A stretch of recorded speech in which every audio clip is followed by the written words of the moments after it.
एक बार ओशो से उनके एक सन्यासी ने पूछा कि मनुष्य देह, मुमुक्षा और महापुरुष का आश्रय, ये तीनों अति दुर्लभ हैं।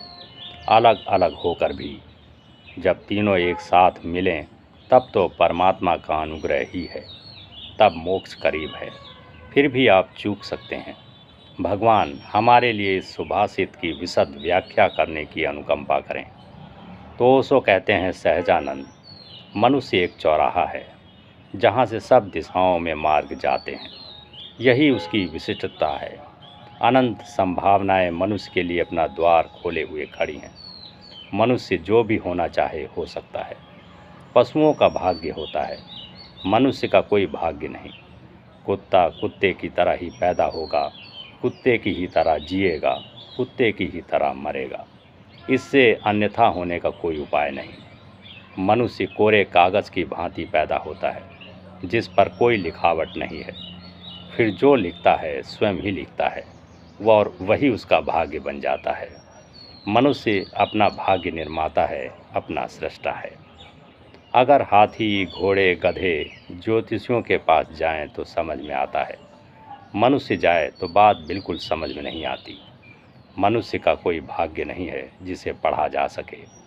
मनुष्य तो केवल अनंत संभावनाओं, अनंत बीजों की भांति पैदा होता है। फिर जिस बीज को बोएगा, जिस बीज पर श्रम करेगा, वे ही फूल खिल जाएंगे। कोई विधाता नहीं है। हम प्रतिपल अपने प्रत्येक विचार, अपने प्रत्येक कृत्य से स्वयं का निर्माण कर रहे हैं। इसलिए एक एक कदम सूझबूझ कर उठाना, एक एक पल होश में जीना। मूर्छा में जो जी रहा है वह मनुष्य ही नहीं है। सहजानंद, संस्कृत के सूत्र और तुम्हारे अनुवाद में थोड़ा फर्क आ गया है। संस्कृत का सूत्र है और तुमने अनुवाद किया है मनुष्य देह। वहीं गहरी भूल हो गई है। मनुष्य की देह मनुष्य का तत्व नहीं है।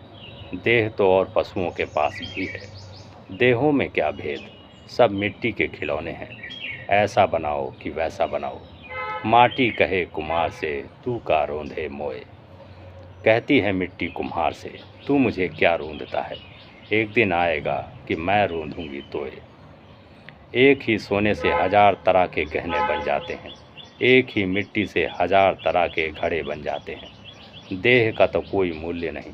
फिर देह मनुष्य की हो कि पशु की हो कि पक्षी की हो कि वृक्ष की हो, इससे कोई भेद नहीं पड़ता। मूल सुभाषित मनुष्य तत्व की बात करता है, और मनुष्य तत्व मनुष्य देह से बहुत भिन्न बात है।